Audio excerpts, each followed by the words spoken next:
Omar Bongo once said, economic sanctions rarely achieve the desired goals.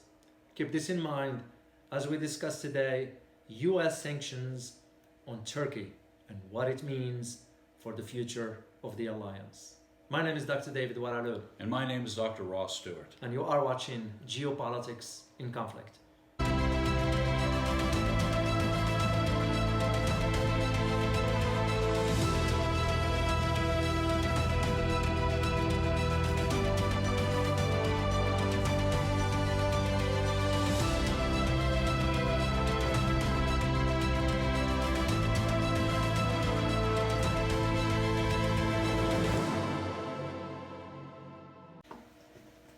David, the chief of NATO is talking about sanctions on another NATO member, Turkey, because they purchased the S-400 missile system from Russia. So we're talking about sanctions on other members of the North Atlantic Treaty Organization? What's this about? That's correct, Russ. Recently, the United States launched the sanctions against Turkey. As a matter of fact, this is in response, by the way, just for our viewers to know what the sanctions are all about. The sanctions are about Turkey purchasing the S-400 missile systems from Russia about a year ago. President Trump was reluctant to impose sanctions on him, but Congress has forced his hand to do so. And the argument to this was if Turkey, a NATO member, purchased the S-400 systems, those four S-400 systems will have the capability of detecting the NATO jets in the air because due to their radars and so forth. So will become some sort of a threat. And that was the reason why the United States decided to move forward with the sanctions on Turkey. What do you consider the news behind the news to be here? Who on earth is Turkey's enemy? Well, yeah, this is much more, and I wrote an article about this particular topic because this one now it shows that NATO, or rather Turkey, is kind of challenging the assumptions of what NATO policies are or what Washington's desires are. You know, usually there's a conversation right now that a lot of people are saying, well, how about if we kick Turkey out of NATO? That's not an easy task to do, first of all. And second, kicking Turkey out of NATO won't be a strategic good move, if you will. Its geography is too vital to Western interests. That's for sure. And all this, just for our viewers to know, what led to these problems in first place? Well, Turkey wanted to purchase the Patriot missiles from the United States. Also, they wanted to have the share of technology of that Patriot missile systems.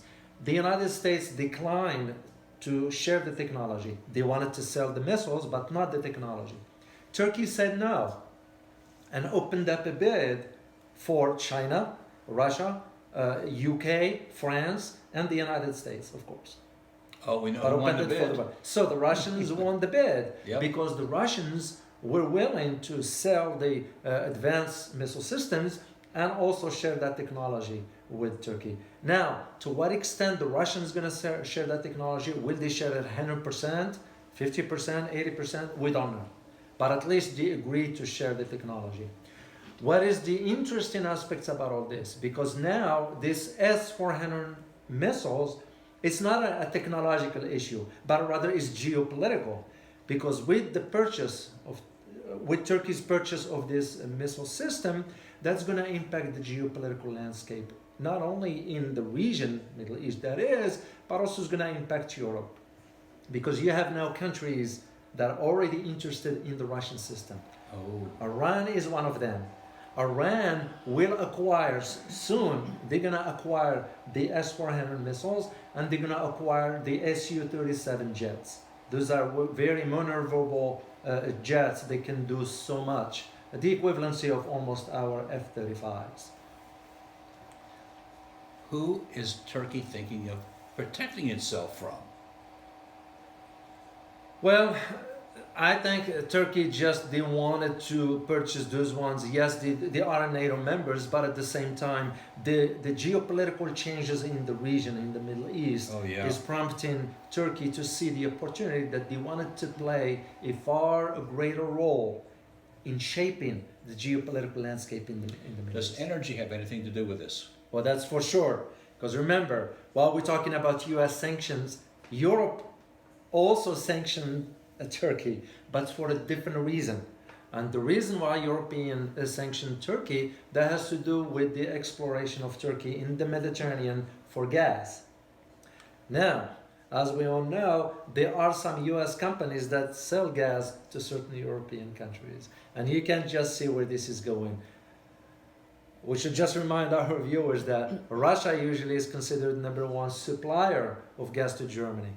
As a matter of fact, US Congress passed the sanctions now on certain countries that will participate or have participated in the construction of the Stream 2 line, the pipeline that's coming from the Nordic states all the way into Europe. Well, with the advent of this natural gas exploration going on in the Mediterranean, there's a lot of competition for that energy. Well, that gives you an idea how much geopolitics can influence business and business can influence geopolitics. You know, here is now a country, Turkey in this case, exploring for natural gas for business and economic opportunities, but that in itself can create geopolitical tensions because you got Cyprus, okay, you got Lebanon, you got Egypt, you got Israel, all of them within the Mediterranean area that they are saying, hey, we do have the right to the water as well. So you can just see, here is an economic opportunity that will have a geopolitical implications. And if things do not stay under control, they can become a serious problems. And so Turkey has cemented its position as I'm a real player. We're a real player here because we got the S-400 missile system. Yeah. They're going to have other players are going to have to talk to them. Well, that's for sure, but there is now the assumption that Turkey is gonna backtrack or reverse its. No, there is it's a fait accompli. It's done. It's a done deal. They are not going back for returning the S-400 missile systems. As a matter of fact, they became the training for launching certain tests for those missiles. So I just don't see what it's just going to complicate the geopolitical equation for the United States in the region. But this also brought forth the question of what has Turkey accomplished in its 6-decade membership in NATO? Because the major question that international and geopolitical analysts are asking right now is, what is NATO's mission?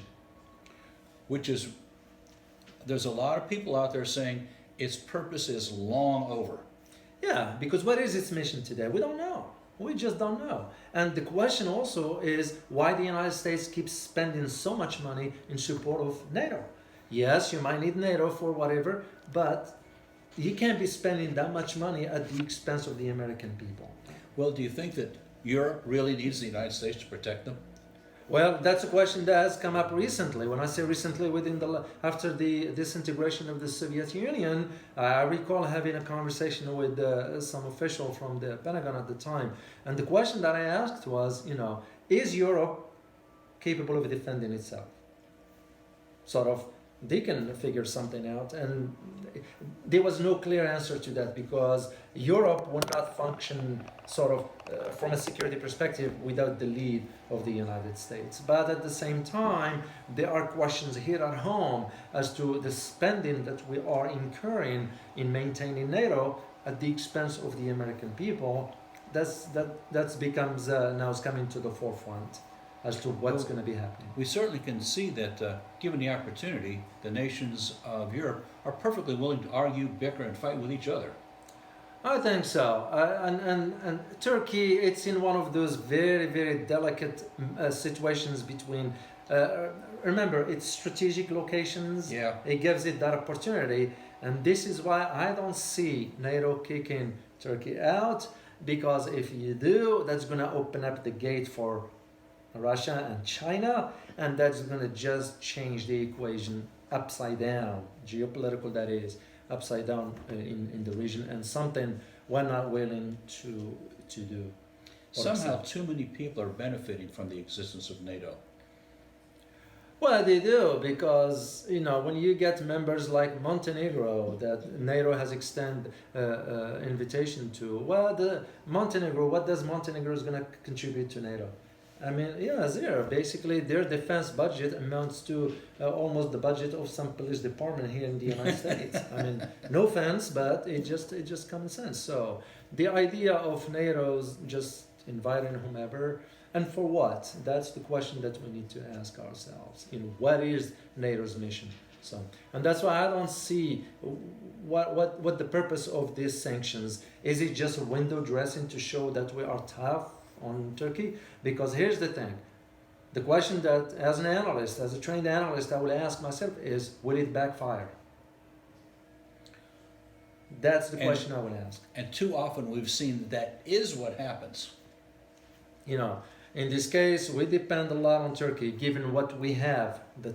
Without going into details as far as what type of weapons do we have in Turkey, it's given the nature of what we have over there. It's a delicate balance that they need. Okay, so the United States has established a certain number of sanctions against Turkey. European countries have, for another reason, done sanctions. We've seen so many instances where this is just a boomerang arrow, where it shoots the person who initiated the sanctions. What's your opinion of that? Yeah, I don't see it's not going to impact the United States. I don't see what the purpose of the sanctions, except that to show how tough members of NATO can be on another member. Basically, it's not going to impact us one way or the other. Yes, from a military perspective, using the S-400 systems, which is very accurate systems, very advanced, how those dynamics are going to change. But at the same time, Turkey is a sovereign state, so they requested to purchase the Patriot missile systems. We turned them down. They're going to have to think in terms think in terms of their own interest. We will probably do the same if we were in their shoes. So. Well, in so many places we do the same. Yeah, so that's why I'm not. It's very confusing per se as to how this decision came to be this fast. For our viewers, is this an important issue for us to pay attention to? For the consumers, no, because that's not going to impact us one way or the other. Yes, as far as the alliance. Political aspirations or geopolitical implications, yes, he will have something, but how often does an average citizen get involved in those issues? Not very often. Like we always say, an average citizen is concerned about what's for lunch and what's for dinner, not what NATO is doing or they're going to plan on doing. So one of the takeaways is for people to start to think on their own about how vital is NATO to the interest of we Americans. That's correct, because we do spend a lot of money in NATO at the expense of the American people, and that's something, yes, we should ask questions about and be we need to know. And if that alliance starts to crumble, maybe not be so concerned about it. No. Let us know your thoughts in the comments. Also, be sure to check out our other videos. Don't forget to like, share, and subscribe. Thanks for watching. And as always, stay informed. Till next time.